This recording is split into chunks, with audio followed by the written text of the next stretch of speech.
The notification on my phone showed a dependent I'd never heard of collecting my military benefits. I stared at the screen in my barracks room at Fort Bragg. The message from my financial institution's mobile app glowed in the darkness. Someone named Marcus Chen was listed as receiving monthly payments from my military family readiness account. The problem was simple. I didn't know any Marcus Chen. My name is Jet Thorne. I'm 28 years old, second lieutenant in the Air Force, currently stationed at Fort Bragg, North Carolina. I've been deployed here for 6 months, managing logistics operations. My personal life back home was supposed to be on autopilot. I opened the banking app fully. The dependent benefits section showed 3 active recipients. My mom, Sarah Thorne, that was correct. My younger sister, Emma, also correct. And Marcus Chen, with an address in Phoenix, Arizona. I'd never been to Phoenix. The payments started 3 months ago. Each month, Marcus Chen received $800 from my dependent benefits allocation. That was $2,400 total, money that should have stayed in my account. I scrolled through the transaction history. The payments were authorized through the military benefits portal using my login credentials. The timestamps showed access from my home state of Michigan, but I'd been in North Carolina for 6 months straight. My hands felt cold despite the warm barracks air. Someone had been using my accounts. Someone who knew my login information. Someone who understood military benefit systems well enough to add a fake dependent without triggering immediate red flags. I called the benefits hotline. The automated system confirmed Marcus Chen as an active dependent. The representative said all paperwork appeared legitimate. Social Security number, birth certificate, dependency documentation, everything looked official. But Marcus Chen didn't exist in my life. I hung up and opened my laptop. The military benefits portal showed the same information. Marcus Chen, age 22, listed as my stepbrother. The relationship documentation was dated 8 months ago. Before my tick, my mom had been dating someone new for about a year, a guy named Rick Valdez. He seemed decent enough, helped around her house, fixed her car, made her laugh. I'd met him twice during leave visits. Rick had a son from a previous marriage. The kid was in college somewhere. I'd never met him, but Mom mentioned him occasionally. She said Rick worried about paying for his education. I pulled up Rick's Facebook profile. His photos showed him with a young man at various college events. The kid looked Asian American. The most recent photo was tagged at Arizona State University. I searched the name Marcus Chen on social media.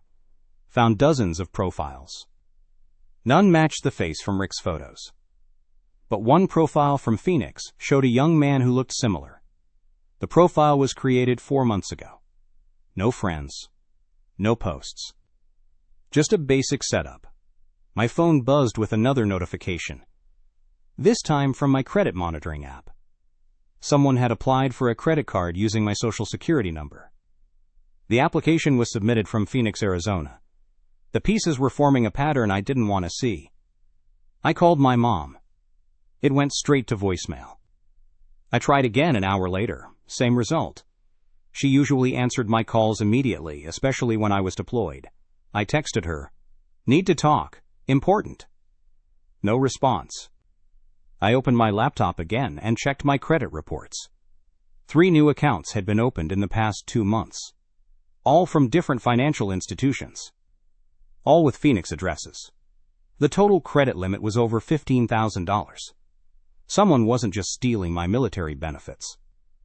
They were building an entire financial identity using my credentials. The barracks felt smaller suddenly. Mine was supposed to last another 4 months. 4 months of someone back home systematically destroying my financial life while I was overseas, serving my country. I needed to figure out who Marcus Chen really was and how he'd gotten access to my most sensitive information. I'd trusted Rick Valdez because my mom did. That was my first mistake. The relationship started 8 months before Maya. Mom had been alone for 3 years after Dad passed. Rick seemed like exactly what she needed. Steady job at a construction company. Owned his house. No criminal record that I could find. During my last leave, Rick had asked detailed questions about military life, how long deployments lasted, what communication looked like overseas, how military pay worked. I'd answered everything openly. He seemed genuinely interested in understanding what Mom would go through while I was gone. Must be tough managing finances from so far away, he'd said over dinner. I'd explained how I handled everything digitally. Online banking, automatic payments, credit monitoring apps. I'd even shown him my phone when he asked about the security features. Smart setup, he'd said. Your mom's lucky to have someone so organized looking out for her. The compliment felt genuine at the time. Rick had mentioned his son Marcus several times. College expenses were killing him financially. The kid was studying computer science at Arizona State. Brilliant with technology, but expensive to support. Single dad life, Rick had laughed. Everything goes to that boy's education. I'd sympathized. Military pay was decent, but college costs were brutal for everyone. Now I understood why Rick had been so interested in my financial systems. I spent the next 2 days digging deeper into the Marcus Chen identity. The Phoenix address on my credit applications led to a small apartment complex near ASU. I called the leasing office pretending to be a delivery driver. Marcus Chen in unit 247, the manager confirmed. Yeah, he's been here about 3 months. Quiet kid, pays rent on time. 3 months. Right when the first suspicious activity started appearing on my accounts, I pulled up the apartment complex website. Monthly rent was $1,200. For a college student, that was expensive, especially one whose father supposedly struggled with education costs. My credit monitoring app showed another alert. Someone had attempted to access my military benefits portal. The login attempt came from Phoenix. I called the military benefits helpline immediately. Second Lieutenant Thorne, the representative said after I provided my credentials. I see several recent login attempts from Arizona. Were those authorized?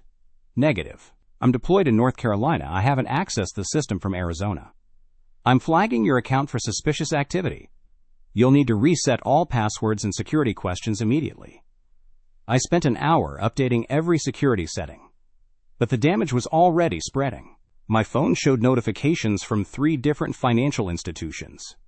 Someone had been busy. The pattern was sophisticated. Whoever was doing this understood military systems. They knew when I'd be least likely to notice irregular activity. They'd timed everything perfectly around my schedule. I tried calling my mom again. Still no answer. I texted Rick directly. Hey, trying to reach Mom. Everything okay? His response came quickly. She's fine, just busy with work stuff. I'll tell her you called. Something about his response felt wrong. Mom never ignored my calls. Even when she was busy, she'd text back immediately. I decided to call her workplace directly. Riverside Elementary, the secretary answered. Hi, this is Jet Thorne. I'm trying to reach my mom, Linda Thorne. She teaches 4th grade there. Oh, honey, your mom's been out sick all week. Didn't she tell you? My stomach dropped. Sick with what? Some kind of flu bug, she called in Monday morning. Said she'd be out the rest of the week. I hung up and immediately tried Mom's number again. This time I left a voicemail. Mom, it's Jet. I know you're not sick. I called the school. Something's wrong and I need you to call me back immediately. Don't talk to Rick about this call. 2 hours later, my phone rang. Mom's number. Jet? Her voice sounded strained. Mom, what's going on? The school said you've been sick, but Rick said you were busy with work. Silence for several seconds. I can't talk long, she whispered. Rick's been different lately. He's been asking about your military stuff. Your accounts. He said he was trying to help me understand your finances better. What kind of questions? About your passwords. Your social security number. He said he wanted to make sure I could access things if there was an emergency while you're deployed. The pieces clicked into place. Rick hadn't just asked casual questions during my leave. He'd been systematically gathering information to steal my identity. Mom, did you give him any of my information? Just your social security number. And I showed him how you log into your accounts when he said he was worried about me managing things alone. My hands were shaking. Mom, listen carefully. Rick has been using my information to steal money. He's opened credit cards in my name. He's accessing my military benefits. That's impossible. Rick wouldn't.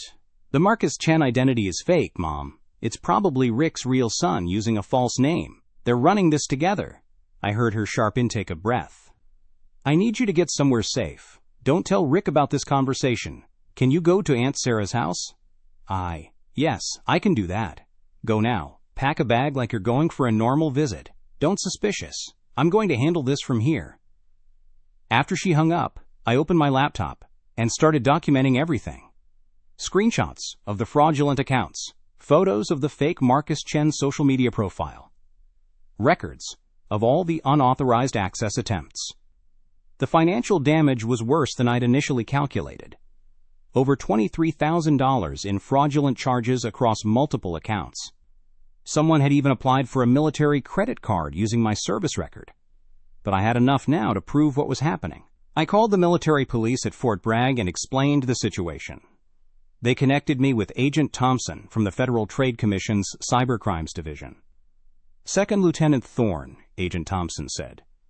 This sounds like a sophisticated military benefits fraud case. We'll need to coordinate with local law enforcement in Phoenix and North Carolina. How long will this take to resolve? Depends on how much we can gather. But based on what you're describing, this could be a federal case. Identity theft targeting military personnel carries serious penalties. I sent Agent Thompson all my documentation. Screenshots, account records, timeline of events. Everything I'd collected over the past week. This is excellent work, he said after reviewing the files. You've essentially built our case for us. Now we need to catch them in the... The plan was simple. I would continue monitoring my accounts while Agent Thompson coordinated with Phoenix police. They would set up surveillance on the apartment where Marcus Chen supposedly lived. But first, we needed to confirm Rick's involvement directly. Can you get him to admit what he's done? Agent Thompson asked. I think so, but I'll need my mom's help. The next phase would be the most dangerous. Rick had no idea we'd discovered his scheme. That gave us an advantage. But it also meant my mom was still in potential danger. I called her at my aunt's house. Jet, I've been thinking about what you said. There have been signs. Rick's been secretive about his phone. He's had more money lately. New clothes. He paid for expensive car repairs last month. Mom, I need you to do something that might be scary. But it's the only way to stop this and protect other military families. What do you need me to do? I need you to confront Rick about the money. Get him to explain where it's coming from, but you have to record the conversation. The silence stretched for nearly a minute. Okay, she said finally. When? Tomorrow night. Agent Thompson will have people positioned nearby. You won't be alone. What if he gets angry? What if he... Mom, this man has stolen over $20,000 from me while I'm deployed serving our country. He's probably done this to other military families. We have to stop him. I could hear her breathing on the other of the line. You're right. I'll do it. The next 24 hours felt like the longest of my. I couldn't focus on my duties. Every notification on my phone made my heart race. Agent Thompson sent updates throughout the day as his team prepared for the operation. At 1,800 hours, my phone rang. Mom's number. It's happening, she whispered. Rick just got home. I'm going to start the conversation now. The recording would either give us everything we needed to prosecute Rick Valdez, or it would put my mom in immediate danger. Either way, by tomorrow morning, I'd know exactly how deep this betrayal went. The recording started at 1,847 hours. Agent Thompson had given my mom a small device that looked like a phone charger. She plugged it into the wall near the kitchen table where she and Rick usually ate dinner. I listened to the live feed from my barracks room at Fort Bragg. The audio quality was crystal clear. Rick, we need to talk about money, my mom said. What about money? We're doing fine. Where did you get the cash for the car repairs and those new clothes? You've been buying expensive things lately. Rick's voice changed, became defensive. I've been picking up extra work, construction jobs on weekends. What construction company? Just different ones. Cash jobs. My mom pressed harder. Rick, I found some papers in your truck, bank statements. They have Jet's name on them. The silence lasted 15 seconds. I could hear Rick moving around the kitchen. You went through my truck? Answer the question. Why do you have my son's bank information? Look, Linda, it's complicated. Jet gave me access to help manage his finances while he's deployed. He asked me to handle some bills. That was a lie. I'd never given Rick access to anything. Show me the paperwork where Jet authorized this. Another long pause. Then Rick's voice, quieter now. I don't have paperwork. It was a verbal agreement. Rick, I'm going to call Jet right now and ask him. No, wait, don't call him. He's dealing with enough stress over there. Then explain to me how you have access to his accounts. I heard a chair scrape against the floor. Rick was getting agitated. Fine, You want the truth? Jet left some login information here before he deployed. I've been using it to help manage his money. Make sure bills get paid. It's not a big deal. How much money are we talking about? Just enough to cover his expenses. How much, Rick? Maybe a few thousand. I keep track of everything. My mom's voice stayed steady. Show me the records. I don't have them here. Rick, I think you've been stealing from my son. The explosion came immediately. Stealing? Are you kidding me? I've been helping him. Do you know how hard it is to manage someone else's finances? I deserve compensation for that work. Compensation? You took money without permission. He won't even notice. Military guys make good money. He's got plenty. Agent Thompson's voice came through my earpiece. We've got enough for theft charges, but let her keep going. My mom continued. How long have you been taking money from Jet's accounts? Since about 2 months after he deployed.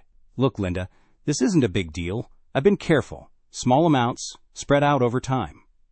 How much total? Rick's voice dropped. Maybe 15, 20,000, but I can pay it back. $20,000? Rick, that's a felony. It's not stealing if I pay it back. You stole $20,000 from my son while he's deployed serving our country. Don't make this about patriotism. This is about money management. I heard my mom's chair move. She was standing up.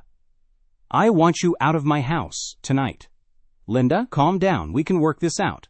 Get out, now. You're overreacting. This is between me and Jet. No, Rick, this is between you and the police.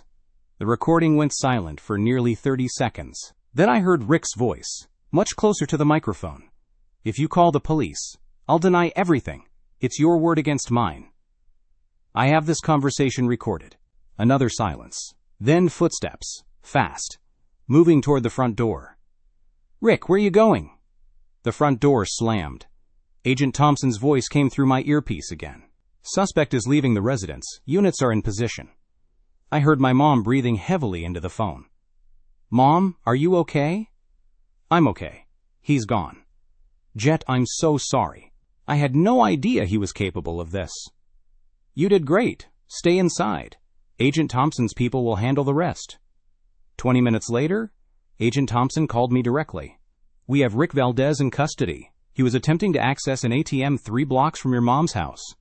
Had multiple debit cards in his possession, some with your name on them. What happens now? We'll process him tonight. The recorded confession gives us everything we need for prosecution. He admitted to taking $20,000 over a 6-month period. That's grand theft. Federal charges, because it involves military benefits fraud. How long will he be in prison? With his confession and the we've collected, he's looking at 2 to 5 years, plus full restitution.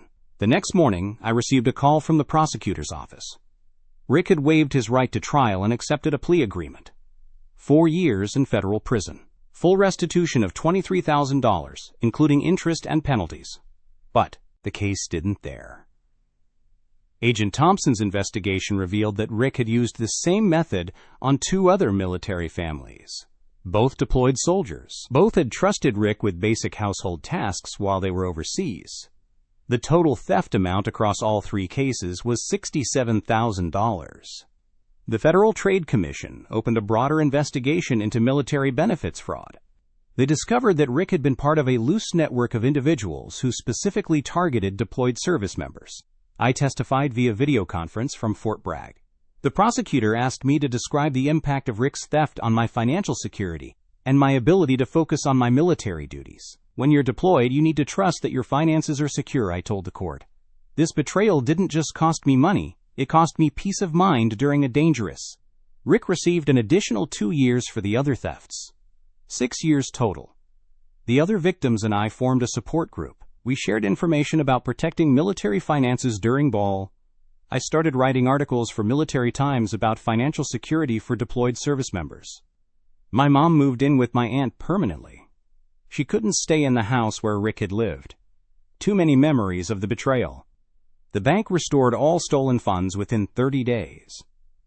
My credit union implemented additional security measures for deployed military members.